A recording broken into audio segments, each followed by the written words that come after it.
अस्सलाम वालेकुम नाजरीन, आप देख रहे हैं दी जर्नलिस्ट। मैं हूं ख्वाजा आफ्ताब हसन और मेरे साथ हैं तमसीला चिश्ती। नाजरीन, आज का वीडियो इस हवाले से बहुत अहम है कि आज हम एक ऐसे मौजू पे बात करने जा रहे हैं जो ना सिर्फ पाकिस्तान की सालमियत के साथ जुड़ा हुआ है बल्कि इलाक़ाई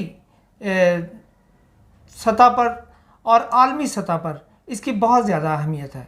अगले माह जिसको बहुत ज़्यादा अहम करार दिया जा रहा है, उस हवाले से अगरचे सितंबर में इत्तेहादी फ़ौजों का इनखला होना था अफ़गानिस्तान से, लेकिन अगले माह को उस हवाले से बहुत ज़्यादा अहम करार दिया जा रहा है। इस हवाले से हम बात करेंगे, तमसीला साहबा से उनसे दरियाफ़्त करेंगे कि वो क्या समझती हैं कि ये जो तब्दीली है सितंबर की बजाय जुलाई में जो इक़दाम उठाने की तरफ जाया जा रहा है, और ख़ास तौर पर जो अफ़गानिस्तान की मौजूदा सूरत हाल है, उस हवाले से हमारे नाजरीन के साथ कुछ शेयर करें कि ये क्यों अचानक ये सब कुछ बदल। जी, मैं सबसे पहले नाजरीन से ये दरख्वास्त करूँगी कि क्योंकि ये मौजू बहुत हसास है, बहुत अहम है, काइंडली वीडियो को एंड तक देखें, इसलिए कि इसका ताल्लुक़ हमारे मुल्क की सलामती से जुड़ा हुआ है। आपको सबको याद होगा कि अफ़गानिस्तान में अमन के लिए अमेरिका ने कुछ अर्सा पहले, बल्कि कुछ अर्सा नहीं, तकरीबन साल से ज़्यादा अर्सा इनके मुज़ाकरात हुए। उसके बाद इन्होंने एक मुआहदा किया, कतर में ये मुज़ाकरात हुए।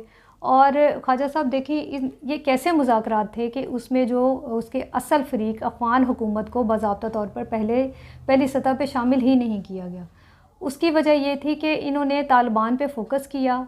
अमेरिका क्योंकि वहाँ बहुत अपनी एनर्जी वेस्ट कर चुका था, हालांकि उसने वहाँ से बहुत कुछ हासिल भी किया, लेकिन अब वो क्योंकि वहाँ से निकलना चाह रहा है, उसकी हर मुमकिन कोशिश है कि जैसे भी हो किसी और पे बोझ डाल के वहाँ से निकल जाए। इसीलिए उसने पाकिस्तान से अड्डों की भी डिमांड की कि उससे अड्डे दिए जाएं। अब ये काम तुर्की उसके लिए करने को तैयार है, लेकिन बहरहाल इसका कुछ भी हो, एंड ऐसा है कि बोझ पाकिस्तान पे पड़ेगा। यहाँ मैं ये समझती हूँ कि ये बहुत ओपन बात है कि कसूर इसमें पाकिस्तान का है। वो इस हवाले से नहीं कि वहाँ दहशतगर्दी पाकिस्तान लाया, नहीं, पाकिस्तान उस अमन माहदे में किसी सूरत उसको सालिस नहीं बनना चाहिए था। ये मेरी ज़ाती राय एक सिंसियर पाकिस्तानी की हैसियत से भी है। इसलिए नहीं बनना चाहिए था कि आप सालिस वहाँ बनते हैं कि जहाँ पे आपको ये लग रहा हो कि दो फरीक बात कर रहे हैं, आप सालिसी करें, लेकिन उसमें तो ऐसे लग रहा है कि अफ़गान हुकूमत किसी सतह पर नज़र ही नहीं आई। अफ़गान हुकूमत है ही नहीं, वो उसको क्योंकि तस्लीम नहीं करते। सिर्फ अमेरिका और तालिबान के दरमियान मुज़ाकरात हुए और उसे अमन माहिदा कह दिया गया, और उसमें यह है कि वो उनके बाकायदा जो जंगजू थे, जो कई किस्म के कई तरह के बम धमाकों में और वारदातों में मुलव्विस थे और उन्हें सज़ा सुनाई गई थी, उन सबको रिहा किया गया। और इधर से जो एहसानुल्लाह एहसान, जो कि AP एहसान है, APS में जो बंदा मुलव्विस था, उसके बारे में ये अचानक ही बता दिया गया कि वो भाग गया है। अब ये तो एक बात सब समझ ही नहीं आती कि एक बंदा कैसे वहाँ से भाग गया। एक इतनी ऐसी, यानी कि क्या उसकी सिक्योरिटी ऐसी तो नहीं हो सकती ना कि वो भाग गया। इसका मतलब है कि ये भी उनकी तरफ से डिमांड का हिस्सा था कि एहसानुल्लाह एहसान को भी रिहा किया जाए। इसके अलावा और बहुत से लोग रिहा हुए। अब ये है कि ये कहा जा रहा है कि अमन माहिदा हो गया। अमन माहिदा होने के बाद जो है वो अब सितंबर में जाना था अमरीकी फ़ौज ने, लेकिन वो इनकला कब कर रही है, बहुत तेज़ी से, जुलाई में। और नाजरीन, इस वक्त अफ़गानिस्तान की ये सूरत हाल है कि उसके 34 अज़ला में से 28 पे तालिबान का कब्ज़ा हो चुका है। खालिद साहब, आप तो ये जानते ही हैं कि वहाँ से जितने भी उमरा हैं, अमीर तबका वहाँ से भाग रहा है, दूसरे मुल्कों को भाग रहा है, और सब किसको कोस रहे हैं, पाकिस्तान को। इस वजह से कोस रहे हैं कि पाकिस्तान इसे कह रहा है कि जी वो अफ़गान मसले का कोई फ़ौजी हल नहीं हो सकता।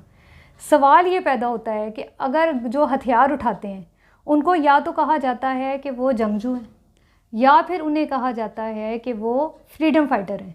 अगर आप ये कहते हैं कि एक हथियारबंद ग्रुप है, आप उसके साथ मुज़ाकरात की बात कर रहे हैं, कैसे कर रहे हैं? इसका मतलब कल को अफ़गानिस्तान ये भी कहेगा ना कि आप जो है वो पाकिस्तान में जब TTP एक्टिव हुई थी, या उसने जो यहाँ दहशतगर्दी फैलाई, आपको फिर उससे भी मुज़ाकरात करने चाहिए थे कि वो भी तो फिर ठीक है ना, वो भी, इसका मतलब वो भी फ्रीडम फाइटर थे। आपने उनको जंगजू कहा, उनसे लड़े और उनसे निजात हासिल की। सेम यही सिचुएशन अफ़गानिस्तान में है।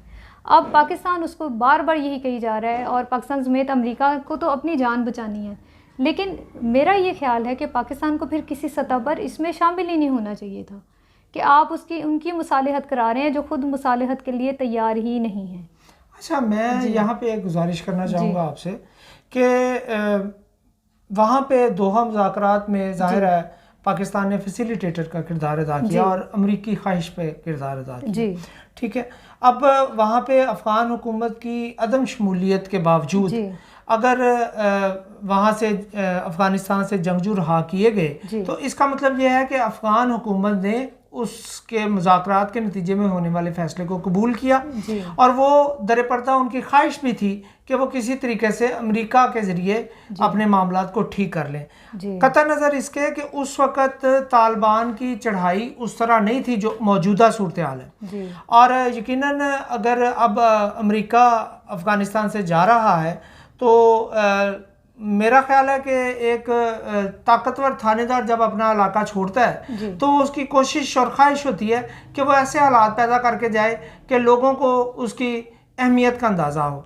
तो मुमकिन है किसी हद तक ये भी हो सकता है कि अफ़गानिस्तान की जो सूरत हाल में बिगाड़ पैदा हुआ है और यकीनन तालिबान की ताकत के पीछे भी अमेरिकी हाथ रहा है, तालिबान की पैदाइश में भी अमेरिकी हाथ रहा है, और ये तारीख में ये साबित शुदा बात है कि अमेरिका ने अपने लिए जंगजू पैदा किए और उन्हीं के सामने जब वो उनके इख्तियार में नहीं रहे तो उनके सामने खड़ा हो गया।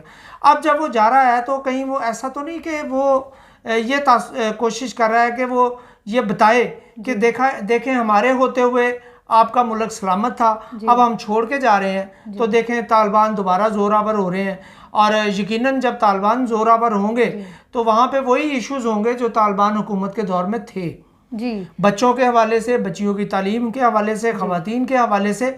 अगरचे उनकी तरफ से ये आ रहा है बयान कि वो इस तरह के किसी मामले में नहीं आएंगे और हुकूमती सतह पे वो अगर उनको सेटअप बनता है तो वो इस सूरत हाल से बचेंगे, लेकिन सच्चाई जो है वो कुछ और नज़र आती है। आप इस हवाले से क्या कहेंगे? जी, मेरा ये ख्याल है कि मैं तो वही जो सोवियत जंग के बाद हुआ था ना, वही सब कुछ रिपीट होते देख रही हूँ। अमेरिका ने सेम वही गेम की है और पाकिस्तान फिर उसके ट्रैप में आ गया। उसकी वजह यह है ना किसी सतह पर पाकिस्तान आज भी तालिबान को अपने बच्चे समझता है, क्योंकि नो डाउट ये तो कोई ढकी छुपी बात ही नहीं है। अब चाहे ये कहें, देखें अफ़गानिस्तान को इन्होंने एक टर्म बनाई थी स्ट्रेटेजिक डेप्थ, जो है ना जिसे कहते हैं तस्वीराती गहराई, ये अफ़गानिस्तान के लिए उन्होंने एक बनाया था कि पाकिस्तान हमारी वहाँ जो भी गवर्नमेंट होगी वो पाकिस्तान की मर्ज़ी की होगी। यानी ऐसे था कि वो ये समझते थे कि हमारी अगर सेफ्टी है उसी सूरत में है कि अगर वहाँ पे पाकिस्तान की पसंद की गवर्नमेंट आए। मेरा ये ख्याल है कि आज भी पाकिस्तान उस सोच से बाहर नहीं निकल रहा। अगर निकला होता ना तो जब उन्होंने पहली दफ़ा तालिबान ने अपने माहदे की खिलाफ वर्जी की थी, यानी अमन माहिदा, तो आपको ये याद होगा जो अमन माहिदा वहाँ हुआ है दोहा में, उसके मुताबिक ये था कि तालिबान के जो है जंगजू ने रहा किया जाएगा, लेकिन उसके बाद रिहाई के बाद वो किसी किस्म की जो है ना वो ऐसी तकरीबी सरगर्मियों में मुलविस नहीं होंगे। लेकिन आप ये देख रहे हैं कि उन्होंने वहाँ पे इतनी ज़्यादा बिगाड़ मचाई हुई है, बहुत बुरी सूरत हाल है इस वहाँ पे, हर जगह लड़ाई हो रही है। जैसे मैंने आपको पहले बताया कि 28 सूबों पे ऑलमोस्ट कब्ज़ा हो चुका है और वहाँ पे जो अफ़गान फोर्सेस हैं वो पसपा हो चुकी हैं। अब ऐसी सूरत में जब उन्होंने आगाज़ में ये किया था, जब वो जाते ही वो उन्होंने हथियार उठा लिए थे, उसी वक्त ही अमेरिका को ये समझना चाहिए था कि ये माहिदा ख़त्म। चले अगर अमेरिका ने नहीं समझा था तो पाकिस्तान को चाहिए था कि वो बैकआउट कर जाता। अच्छा, आपकी इस हवाले से इस बात को थोड़ा सा हम नाजरीन के साथ शेयर भी करेंगे कि आपने जो पाकिस्तान के हवाले से बात की कि तालिबान को यहाँ कुछ एलिमेंट हैं जो उनको अपना बच्चा करार देते हैं, लेकिन सरकारी सतह पे भी अभी हमने इब्तिदा में जो बात की वज़ीर ख़ारजा के इंटरव्यू की, तो जब एंकर ने उनसे ये पूछा कि क्या वो उसामा बिन लादेन को शहीद समझते हैं, तो वहाँ पे वज़ीर ख़ारजा खामोश हो गए और उनके पास इसका कोई जवाब नहीं था। अगर तो रियासत ये समझती है कि तालिबान मुल्क दुश्मन नासिर है, तालिबान ने दहशतगर्दी को फ़रोग़ दिया, तालिबान ने ना सिर्फ अफ़गानिस्तान की सलामती को ख़तरे में डाला बल्कि खित्ते और पाकिस्तान की सलामती को भी ख़तरे में डाला। तो वहाँ पे फौरी तौर पे जो बड़ा वाज़िया जवाब था वो यही था कि ऐसा नहीं हो सकता। हम एक ऐसे फ़र्द को, एक ऐसे शख्स को शहादत के मर्तबे पर फाइज नहीं कर सकते जिसके हाथों पे हज़ारों लाखों लोगों के खून हो। लेकिन वहाँ पे वज़ीर ख़ारजा की खामोशी बताती है कि सरकार की पॉलिसी अभी भी वही है जी। और इसका देखें, इसका कितना गलत इम्पैक्ट पड़ेगा ना। देखें, वो अलकायदा सरबराह था ना, ठीक है, अलकायदा सरबराह था वो, और वो ये है कि एक बंदा जो एक ग्रुप का, और वो तालिबान ने ही उन्हें पनाह दी थी। अब एक बंदे को, जब आप ऐसे बंदे को जिसको आलमी सतह पर, हम खुद भी समझते हैं कि बहुत सारे, वही बात जैसे आपने कहा कि हज़ारों की तादाद में लोगों की कीमती जाने गई। अब सेम वही सूरत हाल है कि अगर आप उनको ये एक्सेप्ट करते हैं तो इसका मतलब तालिबान को भी आप यही समझते हैं। तो ये आपकी स्टेट की पॉलिसी है। अब ऐसी सूरत में अगर अफ़गानिस्तान आपके अगेंस्ट जाता है, जैसे उन्होंने तुलू के इंटरव्यू में जैसे जैसे सवाल किए गए वो बहुत ख़तरनाक थे कि आपको वो अफ़गानिस्तान आपको तस्लीम नहीं कर रहा, वो ज़हनी तौर पे मान नहीं रहा। हालांकि ये तो नहीं माना जा सकता ना, अफ़गान हुकूमत खुद कमज़ोर है, उसकी ये ज़िम्मेदारी थी अफ़गान हुकूमत की कि वो इस सारी चीज़ को संभालती। बहरहाल अब ये है कि इस मसले का मुझे तो ये बहुत ही खौफनाक आगे की सूरत हाल नज़र आ रही है, इसलिए कि आपने देखा जब से ये तालिबान रिहा हुए हैं, यानी उनको रिहा किया गया या उनसे मुज़ाकरात का सिलसिला शुरू हुआ, उसके बाद से पाकिस्तान में भी हमले बढ़ गए हैं। अच्छा, आपका बहुत शुक्रिया तमसीला साहबा। यकीनन हमारे प्रोग्राम का वक्त ख़त्म हुआ जाता है, लेकिन जो मौजूदा सूरत हाल है अफ़गानिस्तान की, जैसा कि आपने बयान किया और जिस तरह आपने बताया नाजरीन को कि अब अफ़गान हुकूमत जो है वो 6 सूबों तक महदूद होकर रह गई है, और जिस तरह अमरीकी फ़ौज वहाँ से जा रही है और उसके बाद वहाँ पे ज़ाहिर है अफ़गान हुकूमत इतनी ताकतवर नहीं है कि वो उसको रोक सके इन सूरत हाल को। और अगर अफ़गानिस्तान में 9/11 से पहले की या तालिबान के दौर की वापसी होती है तो यकीनन उसका असर ना सिर्फ पाकिस्तान पर पड़ेगा बल्कि खित्ते की सूरत हाल पर पड़ेगा। इस सारी सूरत हाल में हम एक बहुत अहम किरदार जो भारत का है उसको नज़रअंदाज नहीं कर सकते, क्योंकि भारत ऐसा मुल्क है जो नहीं चाहता कि अफ़गानिस्तान में अमन हो, क्योंकि उनको ये मालूम है कि अफ़गानिस्तान में बदअमनी जो है वो पाकिस्तान के ख़िलाफ़ जाती है। नाजरीन, इस पे बहुत ज़्यादा गौर करने की बात है।